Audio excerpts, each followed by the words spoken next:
we didn't record. Oh my, we didn't get any of that. But you know what? Man, that is crazy. Yo, listen, we here to talk about the Marcus Sanchez case. We thought we recorded. We didn't record at least 10 minutes of this episode.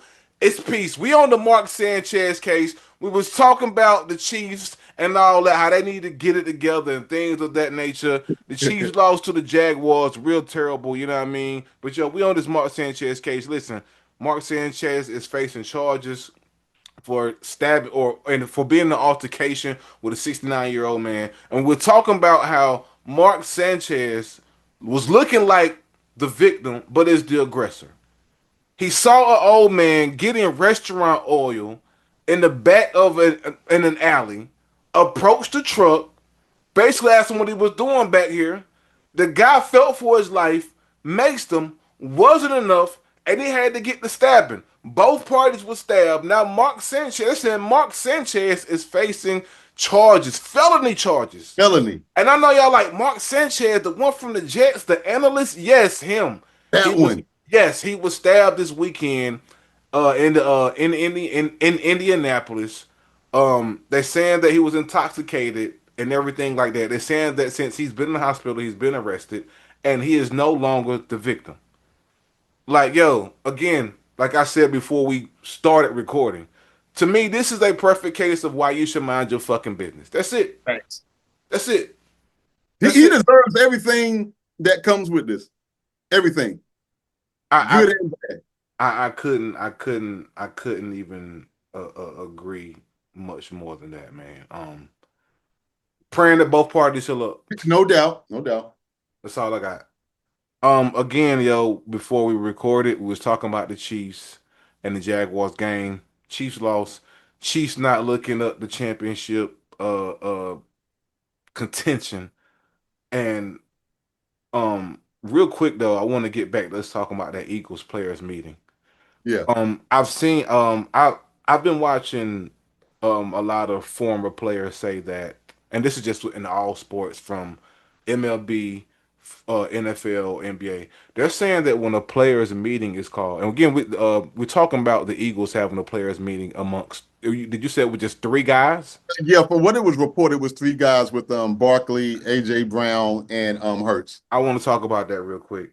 They're saying a lot of retired players who are now analysts say that when it is a players meeting, it isn't coaches, it's strictly players, and sometimes get a little personal. Dealing with AJ Brown, Corey, I just wonder what that meeting had to be strictly about because they targeted him. He asked for more targets. They targeted him. Over targeted him, I think. That's why they lost. Same. I wasn't gonna say it, but I'm glad you said it because I watch every snap of that game. Because again, Shorty is the Phillies, Eagles fan, Philadelphia Eagles. So I'm watching every Eagles game that come on TV. I thought they over targeted him too. I did, to a fault. Yes. And you know, in a win, you go on Twitter or X or whatever you call it now, and you complain in the win. I just want I don't think that players meeting. I don't think it. I think it, in my opinion, I think it probably got a little personal. I do. I think it probably got a little personal. I don't think that a meeting. I listen. I'm cool with a meeting amongst the whole team. Amongst three individuals, yeah, that's a problem for me. That doesn't give me good vibes, Corey. It just doesn't. And I didn't even know this until you brought it up. I didn't know. Yeah, and Hurts came out, basically told what the meeting was about. But I mean, yeah, of course, it's extremely vague, and rightfully so. That's not none of our business. But it was just basically about our roles in this offense, what we're going to do to make it better, and just basically like define roles and making sure that we do our best, put our best foot forward to win. And I'm like, yo, you 4-1 again. You 4-1. 5 games removed from a Super Bowl. You normally have, like, for example, the Miami Dolphins. Those guys haven't played, like, they're getting smoked every Sunday. The Chiefs should be having a players meeting. Right. I've never seen a 4-1 team ever have a players only meeting, dog. Not because of defined roles in a offense when you are winning the game. That's something to keep an eye on. I agree. I agree. Um, you know, since we're a little bit off script, I gotta ask the question, Corey. Where is Shador Sanders at? What is going on? Why isn't there any Shador Sanders sighting going into week 5, 6, damn near? What is going on? You would think that the shape that that team is in and how decent that he proved himself in the preseason, that they would be giving him a shot. Listen, man, if Jackson Dort is getting a shot, it should be time for Shador, I think, in my opinion, to be given a quarter, maybe 2 quarters. And again, listen, I'm on the outside looking in. I'm not HBO. I don't have access to the inside look into the locker room and things like that, Corey. Maybe he isn't fulfilling his end, or maybe they don't think that it's his time. I just don't. If that is the case of the if it being the second one, they don't think that it's his time. Well, what do you have to lose? Yeah, I got a couple of school of thoughts on that. So they obviously lost in London with Jackson Dort over there. And I think it's only was about to be we're about to hit week 6. Gosh, the NFL Yeah, season going by too freaking fast. But anyway, I think they're going to give Shador a shot. We all have to remember the tug of war between the coaches wanting Jackson and the owner saying, "Yeah, I want Shador because I own the team." Okay, and so with it being week 6, you have to find out what you have out of both quarterbacks, especially with the veteran getting traded or whatnot to a division rival of all places. What the level of disrespect for Joe Flacco? But I digress. yeah, And you went in, you drafted 2 quarterbacks this past draft. You have to see what both of your remaining quarterbacks have left. I mean, I'm not including Deshaun Watson. We already know the story with that, right? And so I think Jackson is probably going to get, maybe it's 6. I mean, we're in week 6. Give him 6 more games. That'll put you at what, like week 12. Give Shador, 5 games, see what's up with that. Make an evaluation at the end of the season whether you're going to, if your quarterback of the future is on the roster, or say, you know what, man, we messed up. Yo, Joe Flacco is up out of here. Jackson Dort, and then Shador. We'll figure out if we could trade them. But to your point, you have to play both of them this season. Whether you want to split that in game, give Jackson the first half, give Shador the half, and you got to do something because this is ridiculous. speaking of ridiculous, you know, I'm glad that you have on this attire because ridiculous is the fitting word for this next topic. Um, ladies and gentlemen, if you were under a rock like I was yesterday, LeBron James announced the decision 2.0. Corey, let me paint the picture for you real quick. And I really wish you would stop stretching that jersey out like that. Like, anyway, um, Kobe is so disappointed in you. Anyway, yo, I'm at Sheets, right, Corey? And the guy, I don't even know the guy behind the counter. I don't even know why he felt so intuitive to tell me, but I'm so glad he told me this. He said, yo, I mean, just out of the blue, he said, yo, you heard about LeBron? I said, nah, man, what happened? He said, man, 12 o'clock p.m. He doing Decision 2.0. I think he's gonna announce the retirement. It's right before the season. I said, what? I ain't even heard. I said, I gotta tune in. Sure enough, 12 o'clock come Corey, I pull over.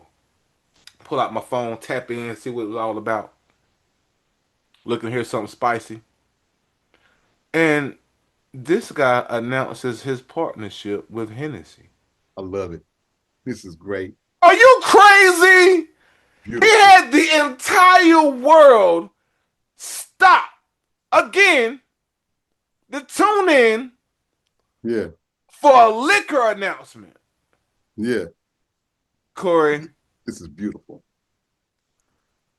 I hated it, but on one end, what a marketing scheme. What a marketing. I understand business. I do understand business as a businessman himself. What a marketing scheme, Corey. Man, what are your thoughts on this, man? This was beautiful. This was beautiful. To all the LeBron James hater out there, and I get it. LeBron James, for whatever reason, is super polarized. And I get it. He does things that is cringeworthy. Nothing illegal or nothing. I'm not saying that. And I didn't know anything about this until yesterday morning. I'm like, oh, he's doing a decision. And I'm like, man, look, he about to get y'all. He about to get all y'all. He about to get y'all people. He Oh, about so not you wasn't thinking retirement. no, not this Wow. year. Wow. No. I wasn't thinking retirement. I thought that it was going to be a deal. So we got. Let me clear up how we use the word retirement. I did not think that he was going to announce his retirement, meaning that he's not going to play this season. I Oh. did not think Well, no, that. no, no. Okay, I thought I was talking for next year. Next year. Yeah. The possibility of this being his farewell season, Right, I right. did think that was a possibility. Okay, Yes, that's I what I'm got no saying. doubt. Okay, okay. Now 12:30 came and went. I was at where I totally forgot about it until I came home or whatnot. And this is where we wasn't recording. Look, man, me and Big V were just talking about Jay Z had y'all saying you got to puff a J to this. To excuse me, miss. When the king talks, everyone listens, whether you love him or hate him. And there were so many people, Big V, that did not like the original decision. Hmm. And I loved every second of the original decision. Okay. I understand why Cleveland didn't like it. I can give you Cleveland. Why the rest of y'all so mad, Big V? Big V, well, he didn't have to televise it. He didn't have to. Big V, are we forgetting that this special back in 2010, good God, such a long time ago, 2010, raised 2.5 million for the Boys and Girls Club. But see, we don't want to talk about that, right? We don't want to talk about that. That is quickly overshadowed by I don't like this guy. I don't give a damn what he does. I don't give a damn what he says. My wife, I'm gonna pull us behind the curtain. I love my wife, and we kind of got this thing. Whereas, if she really likes somebody, I'm a little bit envious of that. Say it could be music, it could be a TV. Like, oh, you watching that again? Yeah. And you know how I feel about LeBron James and the fact that when he became a Laker, our marriage changed tremendously. And I said, you know what, man? I might could get my wife back. I might could get my wife back because LeBron James, he helped build a school, Big V. My wife is an educator. I said, honey, King James helped build a school. That's nice. She don't like dude. She don't like that I like dude. So he could be the second coming of Jesus Christ. It ain't gonna matter. And let me tell you, then you got cats on here talking about Big V. Well, the ticket spiked for the last regular season game of the Lakers home game. That's what it's supposed to do. I'm sorry, that's a you problem. LeBron ain't tell you to go out and get those tickets. He didn't. I didn't tell you to go. Jeannie Buss or whoever the owner is didn't tell you. JJ Reddick, he ain't tell you to go out and get them tickets, Big V. And you know what? Yeah, but what I was gonna do? No. Let me tell you what you was gonna do with them tickets. What he was gonna do? You was gonna buy those tickets at face value and resell them quadruple the value. That's what you was gonna do. I'm so glad that LeBron James, he got all y'all. He got all y'all. And you know what, man? I'm sitting back. I told Big V before we started recording, I don't puff J's. I ain't puffed J's in probably since '06. This is about the last time. Haven't touched a cigar in a while. But you know what, Big V? If I was a smoking man, I don't drink liquor. I'm more of a beer guy. But you know what I would do? I would puff a J and get some Hennessy on the rocks. Just sit back, Big V, while all y'all going like that. That's what I'm doing. Hold on, I'm spinning this right here, Big V. That's what I'm doing right there, Big V, because I got all of y'all. I am still relevant. I will continue to be relevant. When I'm 85 and a half years old, still playing basketball, I will be relevant. Got all y'all, and I Yeah. love it. I love it. This is great. This is great. This is beautiful. Beautiful, Big V. He got us. He definitely got me. I'm not gonna lie. What a marketing scheme, though. What a marketing scheme. I gotta respect it. I gotta Oh, respect it. and real quick, Big V, to those out there listening, I just got finished telling y'all that I don't smoke or drink liquor or anything like that. But damn all that. Hey, King Cobra, the Slit Smoke Liquor with Billy D. Williams, St. Ives, if y'all still out there, okay, Milwaukee's Best. If you need somebody, oh, it tastes like piss water, Big V. Don't worry about that. If y'all needs me in a commercial or a promo, and I'm gonna speak on behalf of both of us, Big V. Nah, hey, You know what? Yeah, Me yeah, and yeah. Me and Big V about to do a promo for Milwaukee's Best, aka Piss Water, and we gonna get paid a whole bunch of money. Now, I ain't gonna drink it, but I'll hold it up in the commercial. Shout out Hey, to Milwaukee's Best. and you know you can't drink in the commercial anyway. You know what I That's mean? what. So you know what I'm saying. So hey, listen, man. Before we get up out of here, we got a few seconds. I just want to say, Yeah, yo, the play of the year may be the Trevor Lawrence play. It may be. It may be. When we maybe. look back at the end of the year, that Trevor Lawrence play where he falls and gives up for the score may be play of the year. You know what I mean? Jacksonville is looking good, man. Yeah, man. Shout out to all the zoners out there, man. Thank y'all for tuning in. How y'all be tuning in? But y'all know how we end this joint. Peace.